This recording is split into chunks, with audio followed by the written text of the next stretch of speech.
Louvado seja Deus que nos dá a vitória. Meus irmãos, João 16, nós vamos ler o versículo de número 33. João, capítulo de número 16, versículo de número 33.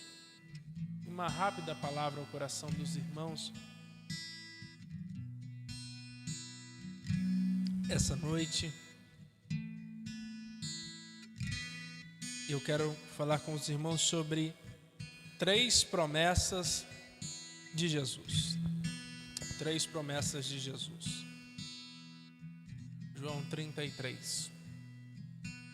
O irmão Fernando, se o senhor quiser alterar a tradução para ACF, a tradução da minha Bíblia, para não dar diferença enquanto eu estiver lendo.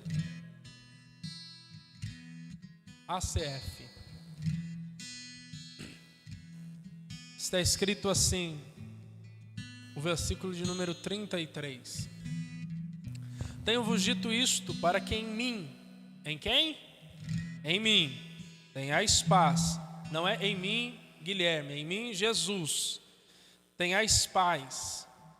No mundo tereis aflições, mas tende bom ânimo. Eu venci o mundo. Quem venceu? Jesus. Diga, quem venceu? Jesus. Jesus venceu. Nós estamos diante das palavras finais de Jesus. Jesus, ele está no cenáculo, um ambiente preparado para a Páscoa, para passar sua última Páscoa com os discípulos. Se as irmãs quiserem se aproximar para cá, para não ficarem tão longe assim, tem lugar aqui. Fica mais pertinho, ninguém aqui morde. Os irmãos prometem, né? Ninguém vai morder ninguém, né? Glória a Deus. Vem para cá. Aleluia. Ninguém vai morder ninguém. Eu estava onde? No cenáculo. Nós estávamos no cenáculo. Jesus está na última ceia, na celebração da última Páscoa. E ele começa a dizer suas últimas palavras, sua última pregação, sua última mensagem aos seus discípulos antes da crucificação. E parece, nós temos a tendência de achar que cada capítulo é um dia, cada capítulo é um momento específico, mas João, ele ocupa uma parte substancial do seu evangelho, falando da ceia no cenáculo. E dos capítulos 13 a 17, tudo que a Bíblia vai registrar é essa cena de Jesus com seus discípulos nesse momento de mesa, neste momento de comunhão, de proximidade, em seus momentos finais de vida. Porque Jesus está saindo dali, no capítulo 18, para o Getsemane, do Getsemane para o julgamento, do julgamento para o castigo, do castigo para a cruz, da cruz para a morte, e da morte para a ressurreição. E Jesus vai dar as últimas instruções aos seus discípulos, como também ele vai instituir a Santa Ceia do Senhor. Até propício falar sobre isso nessa semana, porque domingo agora é Santa Ceia. Jesus vai estabelecer a Santa Ceia, que é um marco, é um memorial, é um renovo de aliança. E nesse momento com os discípulos, Jesus inclusive vai orar, no capítulo de número 17, por seus discípulos. E Jesus vai orar, inclusive por nós também. Porque ele ora não só pelos que já foram alcançados, mas como também por aqueles que viriam a ser alcançados. Viriam a ser alcançados. E somos eu e você. Jesus, antes da cruz, ora por nós. Ora por mim, ora por você, que nós viríamos a ser alcançados. E no meio dessa conversa de alto nível, né? Porque tem conversas e conversas, né? Tem conversas de baixo nível, tem conversas até mesmo que a gente entra e pergunta assim: o que eu estou fazendo aqui? Eu não deveria ter ouvido metade do que eu ouvi. Aliás, eu viveria bem sem ouvir metade do que eu estou ouvindo. Tem conversas e conversas. E Jesus está numa conversa de alto nível, porque ele está falando das coisas do reino de Deus. E não existe nada melhor do que conversar a respeito da palavra de Deus, do Evangelho, da Bíblia. Expor a palavra de Deus. E no meio desse cenário nós temos o capítulo 16. E no capítulo 16 Jesus vai liberar 3 promessas. 3 promessas. E eu quero que nós nos apropriemos dessas promessas essa noite. Quero que nós gravemos na nossa mente, no nosso coração, essas 3 promessas. Que essas 3 promessas, elas estão perpetuadas na palavra de Deus e nós precisamos nos apropriar delas. E é sobre 3 promessas de Jesus que nós vamos estudar esta noite. A primeira promessa é a dor mudada. A dor mudada. Dos versículos 20 a 22, volte o seu olhar para o texto do capítulo 16, João 16, 20, a Bíblia diz assim: na verdade vos digo que vós chorareis e vos lamentareis, e o mundo se alegrará, e vós estareis tristes, mas a vossa tristeza se converterá em alegria. 21, a mulher quando está para dar à luz sente tristeza, porque é chegada a sua hora. Mas depois de ter dado luz à criança, já não se lembra da aflição pelo prazer de haver nascido um homem no mundo. Assim também vós agora, na verdade, tendes tristeza, mas outra vez vos verei, e o vosso coração se alegrará, e a vossa alegria ninguém vô-la tirará. Jesus está liberando uma promessa. Promessa de mudar a dor em alegria. A promessa de dor mudada. Só que existe um princípio a se compreender. E o princípio é que Deus não muda a nossa dor em alegria por substituição. Geralmente, quando nós ouvimos que Deus vai mudar a nossa dor, nós pensamos logo que Deus vai nos arrancar do cenário que nos causou a dor.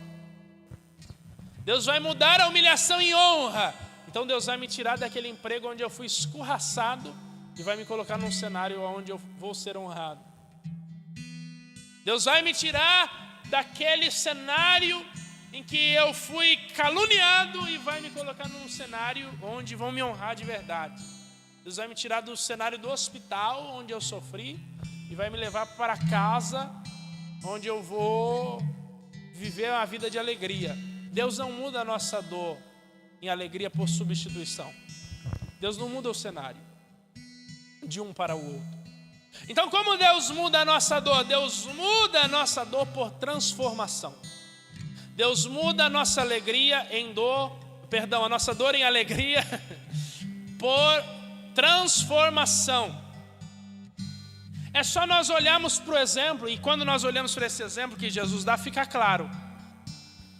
Se nós olharmos para o exemplo, Jesus cita a mulher em trabalho de parto.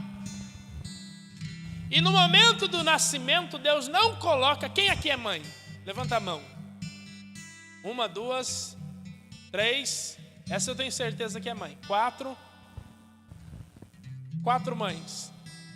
Quando chega a hora do parto, Deus não coloca outra coisa no parto senão a dor. Sim ou não? Ou Deus tira a dor do parto? Não. Passa pela dor do parto.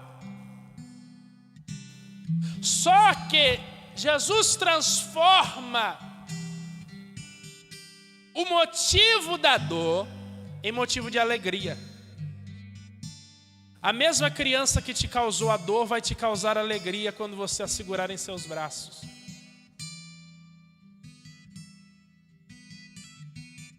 Você está lá no momento do parto com medo, assustada. Quem teve parto natural foi algumas horas. Minha mãe teve 18 horas de parto quando foi me ter. Da Giovana foi 16. 16 horas de contração, de dor, de insegurança, de medo. Só que a mesma criança que gerou dor vai gerar alegria, porque Deus transforma a dor em alegria. Então eu quero lhe dizer que quando Deus mudar a sua dor em alegria, Ele não vai te tirar do cenário onde você está. Deus não vai te tirar do ambiente onde você está. Ele vai transformar o ambiente onde você está, de um lugar de dor em um lugar de alegria, de um lugar de humilhação em um lugar de honra. Porque Deuteronômio capítulo 23, versículo 5 diz que Deus trocou a maldição em bênção. Deus transformou a maldição em bênção porque Deus amava Israel e porque Deus te ama. Ele não vai tirar você do cenário onde você foi humilhado, não vai tirar você do cenário onde você foi caluniado, não vai tirar você do cenário onde você chorou, não vai tirar você do cenário onde você sofreu. Ele vai transformar o ambiente onde você chorou, sofreu, sentiu dor, no ambiente onde você vai ser honrado, vai se alegrar e vai regozijar na presença do Senhor. Veja o cenário em que Deus está com José. José, no ambiente da sua família, ele teve a sua túnica tomada, rasgada, jogaram ele na cisterna, venderam ele aos midianitas, os midianitas revenderam ele ao Egito, ele vai à casa de Potifar como escravo, lá ele é caluniado, da calúnia ele é jogado na prisão, e da prisão Deus transforma ele em governador.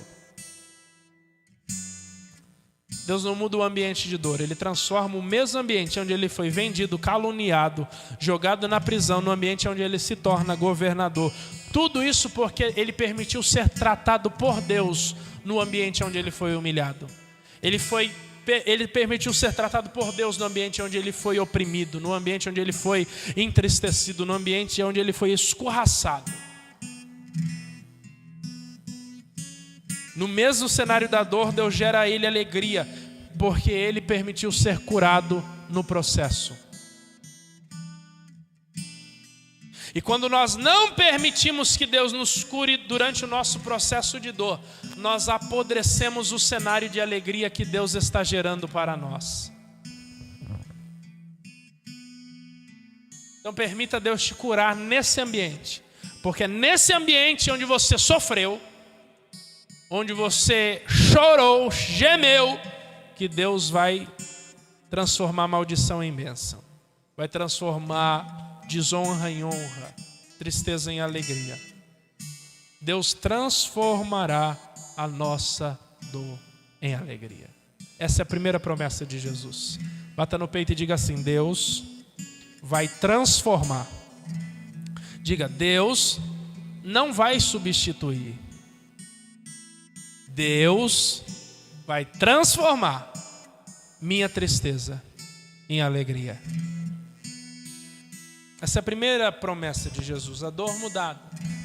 A segunda promessa é a oração respondida.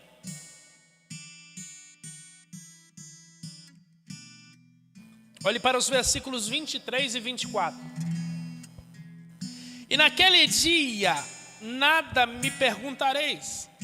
Na verdade vos digo que tudo quanto pedirdes a meu Pai em meu nome, Ele vô-lo há de dar. Até agora nada pedistes em meu nome. Pedi e recebereis, para que o vosso gozo se cumpra. A segunda promessa é que Ele responderá a nossa oração. Agora, há um outro princípio a se entender aqui. Qual o princípio? Porque alguém pode dizer: essa passagem é uma mentira, que eu já pedi coisas a Deus que Ele não respondeu, que Ele não atendeu. Quem aqui já fez uma oração que não foi atendida? Ou foi só eu? Você pediu um negócio, Deus não deu. É porque Deus não é serviço de atendimento ao cliente. E existe um princípio por trás dessa palavra. Tem um requisito para que isso se cumpra. Porque se tudo que eu pedir ao Pai Ele vai me dar, então vou fazer a lista: Hilux, casa própria, casa na praia, casa com piscina, moto, salário de 10 mil no mês, isenção de imposto de renda. Esse é o que a gente mais precisa. Ouve, Senhor.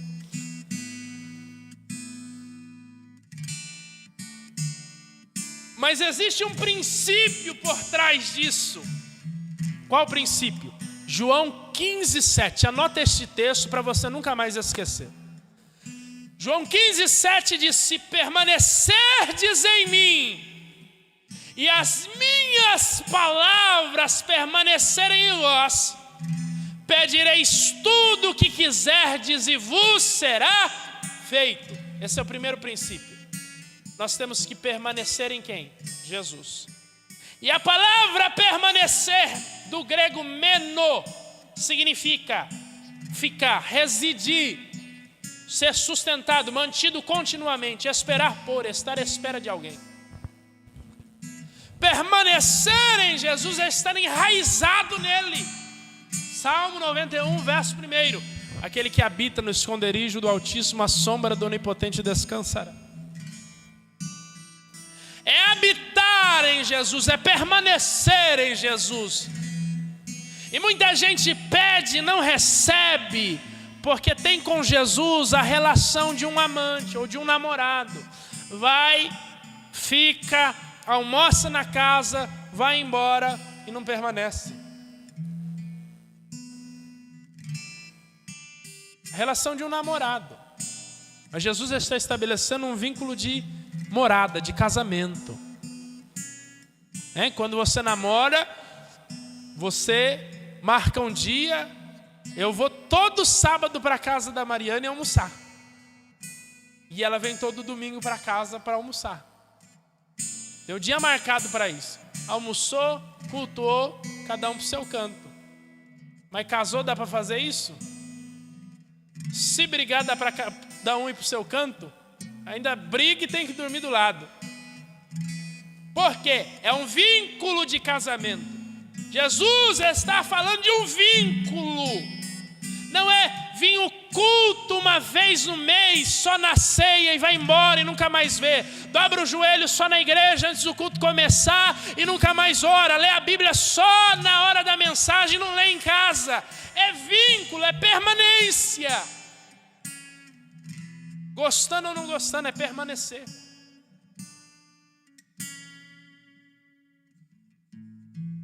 Porque quando a gente permanece, nutre-se um relacionamento e a gente passa a entender a linguagem do outro. A gente passa a entender o que o outro quer no olhar.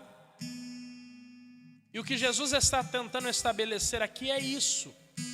Porque o segundo princípio a se entender está em 1 João 5,14. Anote esse texto, 1 João 5,14. E esta é a confiança que temos nele, que se pedimos alguma coisa segundo a sua vontade. 1 João 5,14. Se pedimos alguma coisa segundo a sua vontade. A vontade de quem? De Deus. É segundo a minha vontade? Meu querer, sim ou não? Segundo a vontade de Deus. Ele nos ouve. A palavra segundo a vontade é abaixo de acordo com respeito a. O que Deus está dizendo é: você precisa se relacionar comigo de tal forma que a sua vontade esteja alinhada à minha vontade. E se a sua vontade estiver alinhada à minha vontade, você pode pedir o que você quiser, que vai acontecer.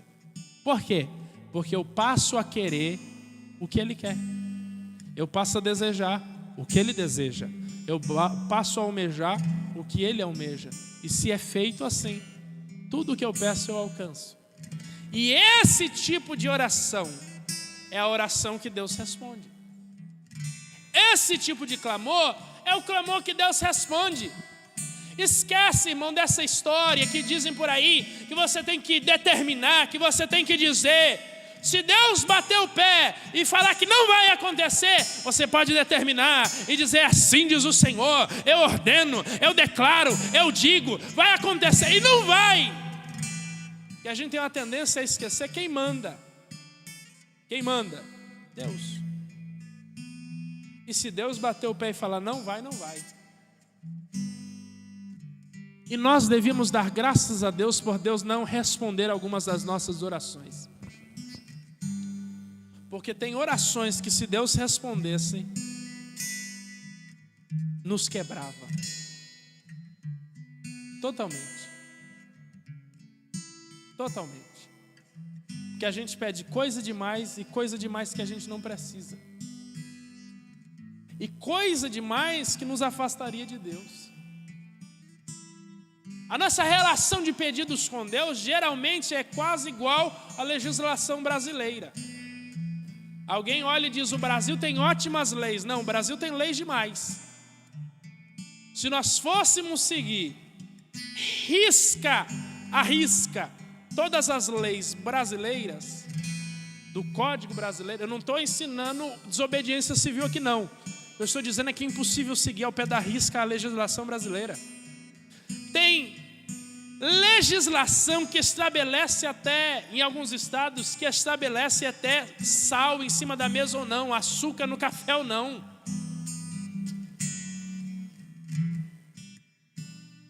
É lei. Nós não temos nem como conhecer todas as leis do Brasil. Da mesma forma, se Deus fosse responder todas as nossas orações, a gente pede coisa demais e coisa inútil demais. Então nós precisamos buscar esse relacionamento com Deus, onde nós nos alinhamos à vontade de Deus. Sabe como deve ser a nossa oração? Ensina-nos, Senhor, a orar a oração que te agrada. Nós nunca deveríamos começar nenhum momento de oração sem antes dizer: Senhor, guia esse momento de oração contigo. Guia as minhas palavras. Nós devíamos até pedir a Deus: Deus, me ajuda a não pecar contra ti no meio da oração que eu vou fazer agora. Porque a gente é tão ruim que a gente tende a pecar contra Deus orando. Sabia disso? Mas se nós nos alinharmos à vontade de Deus, se nós nos alinharmos ao querer de Deus, tudo o que nós pedimos ao Senhor vai se cumprir. E sabe o que vai acontecer? Nós vamos viver uma vida menos frustrada. Nós vamos viver uma vida mais realizada. Porque não existe nada melhor do que estar no centro da vontade de Deus. E é por isso que tem tanta gente frustrada. Porque pede tudo, menos aquilo que colabora para que nós estejamos no centro da vontade de Deus. Se alinhe à vontade do Senhor. E tudo será realizado. A primeira promessa é a dor mudada. A segunda promessa é a oração respondida. A terceira e última promessa é a paz nas aflições. Olha o versículo 33. Tenho-vos dito isto, para que em mim, em quem? Em Jesus, em mim, Jesus, tenhas paz. No mundo tereis aflições, mas tem de bom ânimo, porque eu venci o mundo. Deus nunca fez questão de esconder, irmão, que a jornada cristã não seria fácil. Aliás, ao longo do caminho nós sempre enfrentaremos problemas, conflitos e batalhas. Porque quando Jesus diz: no mundo tereis aflições, a palavra grega tlipsis, que é a palavra aflições no grego, significa ato de prensar, pressão, opressão, aflição, tribulação, angústia e dilema. Quando Jesus diz: no mundo vocês terão aflições, ele está dizendo: o mundo vai prensar vocês. Quem aqui já fez paçoca caseira? Alguém já fez? Em casa tem a tradição. Meu avô pega nós pela orelha todo ano. E como faz? Você pega o amendoim, joga ou no pilão ou no moedor de carne, e o amendoim sofre aquela pressão, e aquela pressão vai moendo o amendoim. Mesma coisa acontece com o grão do café. E vai moendo, e aquilo vira um pó. Quando Jesus diz, no mundo tereis aflições, Ele está dizendo, eu não estou escondendo de vocês, o mundo vai pressionar tanto vocês, que vai te moer, vai moer vocês, vai te prensar, vai te esmagar. Jesus não escondeu isso de nós. E nós temos uma tendência a querer viver um evangelho fantasioso, mas a vida dos apóstolos tiveram pressões. Em 2 Coríntios 1, versos 7 e 8, Paulo diz, porque não queremos, irmãos, que ignoreis as tribulações que nos sobreveio à Ásia, pois que fomos sobremaneira agravados mais do que podíamos suportar, de modo que até da vida desesperamos. O apóstolo Paulo, o apóstolo dos gentios, escritor, maior escritor do Novo Testamento, ele está dizendo, eu fui provado de uma maneira tal que eu cheguei a desesperar da vida. E chega um momento em que ele lista as provações que ele viveu, e só a vida de Paulo mata a teologia da prosperidade. Porque em 2 Coríntios 11, 23 a 28 ele diz, são ministros de Cristo? Falo como fora de mim, eu ainda mais, em trabalhos muito mais, em açoites mais do que eles, em prisões muito mais, em perigos de morte muitas vezes. Recebi dos judeus 5 quarentenas de açoite menos 1. 3 vezes fui açoitado com varas, 1 vez fui apedrejado, 3 vezes sofri naufrágio, 1 noite e 1 dia passei no abismo, em viagens muitas vezes, em perigos de rios, em perigos de salteadores, em perigos dos da minha nação, em perigos dos gentios, em perigo na cidade, em perigo no deserto, em perigos no mar, em perigos entre os falsos irmãos, em trabalhos, em fadigas, em vigílias muitas vezes, em fome e sede, em jejum muitas vezes, em frio e nudez, além das coisas exteriores, me oprimem cada dia o cuidado com as igrejas. O apóstolo Paulo está dizendo assim, eu sofri agressão, eu sofri fome, frio, nudez, eu sofri na cidade e sofri no deserto, sofri entre os judeus da minha nação e entre os gentios. E no lugar onde eu achei que eu poderia estar seguro, que era na igreja, eu sofri entre os falsos irmãos. Isso porque Paulo não chega a registrar que ele foi picado por uma serpente. Sofrimento. De antemão, Cristo nos avisa sobre as tribulações. Mas ele fala assim, eu estou avisando vocês disso, para que em mim vocês tenham paz. Porque a paz mundana é um sentimento. Se você perguntar para qualquer pessoa que não tem Jesus, ela vai dizer assim, paz é ausência de problema. O que é paz para você? É quando eu não tenho boleto, é quando me sobra dinheiro. O que é paz? É geladeira cheia. Paz são situações, é circunstancial para quem não tem Jesus. Porque a paz para quem tem Jesus é o próprio Jesus. Por isso Jesus diz, a paz que eu vos dou não vou lá dou como o mundo a dá. Porque a paz que o mundo dá depende das circunstâncias. A paz que Jesus nos dá é invariável. Não tem variação. Não tem sombra nem variação. Porque a nossa paz não é uma coisa, é alguém. E esse alguém é Jesus. E é por isso que quando você vê um crente firmado em Jesus, às vezes ele está lá cheio de flechada, de seta, de dardo, que o inimigo passou a semana inteira atirando. As garras do inferno estão ali quase nas costas dele, e ele está lá, glória a Deus. Aleluia, vamos servir ao Senhor, não vamos perder culto não vamos desanimar, vamos lá na igreja, vamos servir ao Senhor, vamos visitar, vamos orar por fulano, não vamos desanimar. Por quê? Porque a paz dele não é algo, é alguém, e esse alguém é Jesus.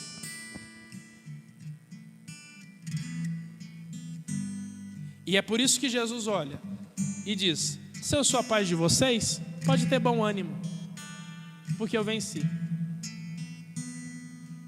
E vocês podem se firmar na minha vitória. Porque alguém diga assim, Jesus disse, eu venci, vocês vencerão.